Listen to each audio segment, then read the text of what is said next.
Israel ദോഹയിൽ നടത്തിയ ആക്രമണത്തെ തുടർന്ന് ആശങ്ക ഉയർന്നിട്ടുണ്ടെങ്കിലും ജനജീവിതം സാധാരണ നിലയിൽ. ഓഫീസുകൾ ഉൾപ്പെടെ പതിവ് പോലെ പ്രവർത്തിച്ചു. വിമാന സർവീസുകളെ പ്രതിസന്ധി ബാധിച്ചില്ല. എന്നും സമാധാനത്തിനായി മുന്നിൽ നിൽക്കുന്ന GCCയിലെ പ്രധാന രാജ്യങ്ങളിൽ ഒന്നായ ഖത്തറിന്റെ തലസ്ഥാന നഗരിയിൽ സ്ഫോടനങ്ങൾ ഉണ്ടായെന്ന വാർത്ത ഇന്നലെ വൈകിട്ട് അല്പം ഞെട്ടലോടെയാണ് ലോകം ശ്രവിച്ചത്. ഇറാൻ ഇസ്രായേൽ സംഘർഷത്തിനിടെ സംഭവിച്ച ആക്രമണത്തിന്റെ സമാന രീതിയിലുള്ള വാർത്തകളായിരുന്നു എങ്ങും. അല്പസമയത്തിനകം ഖത്തർ വിഷയം ഔദ്യോഗികമായി സ്ഥിരീകരിച്ചുവെങ്കിലും എന്താണ് സംഭവിച്ചതെന്നറിയാത്ത പരിഭ്രാന്തിയിലായിരുന്നു ഇവിടെയുള്ള സാധാരണക്കാർ ഉൾപ്പെടെയുള്ളവർ. കെട്ടിടത്തിൽ നിന്ന് പുക ഉയരുന്ന ദൃശ്യങ്ങൾ പുറത്തുവന്നത് ആശങ്ക ഇരട്ടിയാക്കി. പക്ഷേ സാധാരണ ജനങ്ങളുടെ ജീവിതത്തെ തനിമ ബാധിക്കാതെ വിഷയം കൈകാര്യം ചെയ്യാൻ രാജ്യത്തിനായി. ഓഫീസുകൾ ഉൾപ്പെടെ പതിവ് പോലെ ഇന്നും പ്രവർത്തിച്ചു.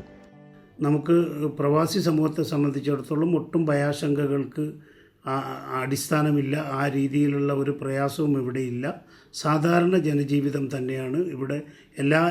എല്ലാ ദിവസവും ഉള്ളതുപോലുള്ള ജനജീവിതം ഇന്നും തുടർന്നിട്ടുണ്ട്. നാളെയും അങ്ങനെ തന്നെ ആയിരിക്കും. ഇവിടെ ഇതുവരെ അനിഷ്ട സംഭവങ്ങളോ വേറെ മറ്റു കാര്യങ്ങളോ ഒന്നുമില്ല. വിമാന സർവീസുകളെയും വിഷയം ബാധിച്ചില്ല. ഖത്തർ എയർവേസിന്റെ അടക്കം സർവീസുകൾ സാധാരണ നിലയിൽ തുടരുന്നതായി വിമാന കമ്പനികളും വ്യക്തമാക്കി. യാത്രക്കാരുടെ സുരക്ഷയ്ക്കാണ് പ്രാധാന്യം നൽകുന്നതെന്നും പ്രവർത്തനങ്ങളിൽ യാതൊരു തടസ്സവും സംഭവിച്ചിട്ടില്ല എന്നുമായിരുന്നു ഖത്തർ എയർലൈൻ അറിയിച്ചത്. ഏത് പ്രതിസന്ധിയെയും നേരിടാനുള്ള കഴിവ് തന്നെയാണ് ഖത്തർ എന്ന ഈ കൊച്ചു രാജ്യത്തെ വേറിട്ടതാക്കുന്നത്. അത് അന്വർത്ഥമാക്കുന്നതായിരുന്നു രാജ്യം നേരിട്ട ഈ പ്രതിസന്ധിയും. 24 ദുബായ്.